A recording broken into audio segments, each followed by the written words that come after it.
This next recipe is an oldie but goodie. I came up with it when I first started hosting cooking videos, and at the last minute we needed an extra recipe. Well, it's been super popular ever since. Stick around, you don't want to miss my pecan encrusted pork tenderloin with a rosemary brown butter.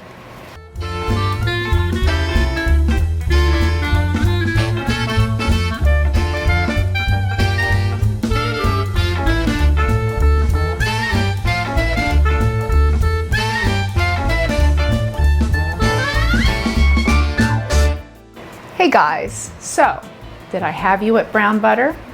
Wait until you taste how delicious it is over this pork tenderloin. So first to get started, we need to finely grind our pecans, or pecans, however you say it. So into the food processor, you want 4 ounces of pecans. So they could be whole pecans, chopped pecans, it doesn't matter. You just need 4 ounces. And then we're gonna pulse chop until finely ground.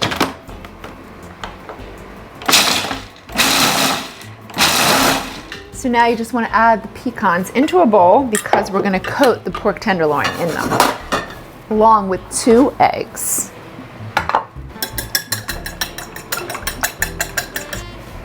So our breading station is set up. We have the eggs, we have the finely ground pecans. We're mixing the flour. I want it to fully adhere and stick to the pork, so I'm mixing that flour. So here's what we're going to do. We're going to cut it crosswise, right in half. That way it can fit into the pan. Season it with salt and pepper, and then we're going to coat it in the egg, shake it off, and then dust it in our pecans and fully coat it all the way around. I've heated my oven to 400 degrees. We're going to first sear it in the skillet and then finish cooking it on the inside from the oven.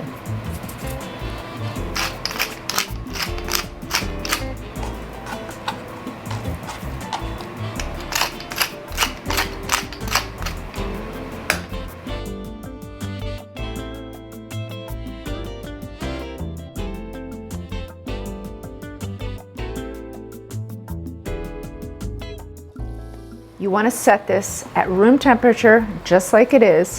What that will do is help the crust to adhere to the pork. That way, when we get it into the skillet, it doesn't crack. I'm going to clean myself up, let the pork rest, and then we're going to get to cooking. All right, now we're ready. So you want to heat your skillet really well. So turn it on medium heat, let it heat really well before we add our oil.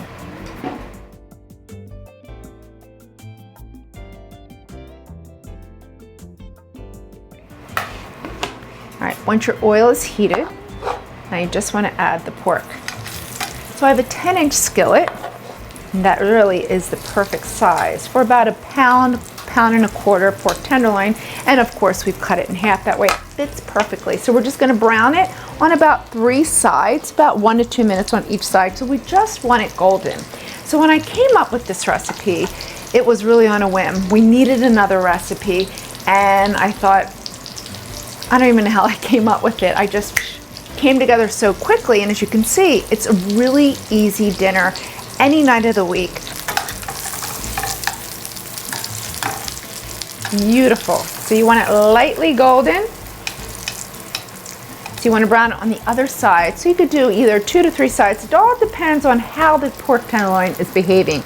If it's rolling like a log, then you can get 3 sides. If not, 2 sides will work beautifully too. And then we're going to finish it in the oven.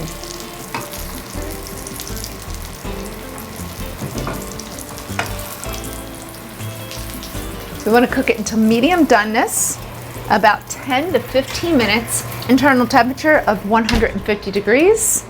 All right, super easy dinner. All right, so I'm going to take out the pork, let it rest on the cutting board, and we're going to make our rosemary brown butter. All right, careful, I can't tell you how many times I forget that this skillet was in the oven and I go to grab the handle. Not a good feeling. All right, so here's what we're gonna do.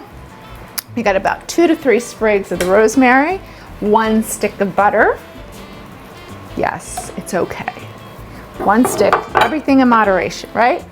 A little pinch of salt. So we're gonna heat the pan, medium heat, melt that butter, and then just with those 2 to 3 sprigs, it all depends how big your sprigs are. Big ones use 2, smaller ones use 3. Just peel the leaves, or the needles, I should say. They're not leaves, they're needles, right off the stem.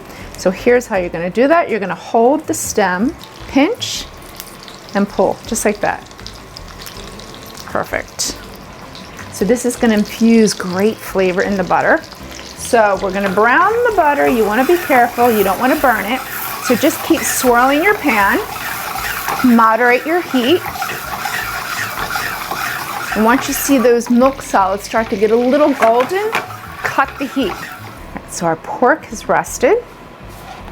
Now we're gonna slice into it. So I like to cut them into slices, so about 1/2-inch thick slices. Just cut really slowly, that way we don't lose our beautiful crust. If you do, it's okay. Just pick it up and crumble it right back over top. It's all good. All right, so look at that. That is cooked perfectly. This isn't chicken, it's pork. It should be cooked medium. If we cooked it well done, it would be really dry. But being cooked medium, it's perfect. It's juicy, it's flavorful. That's the way you want it. All right, now for the rosemary brown butter. So you just want to pour it right over top.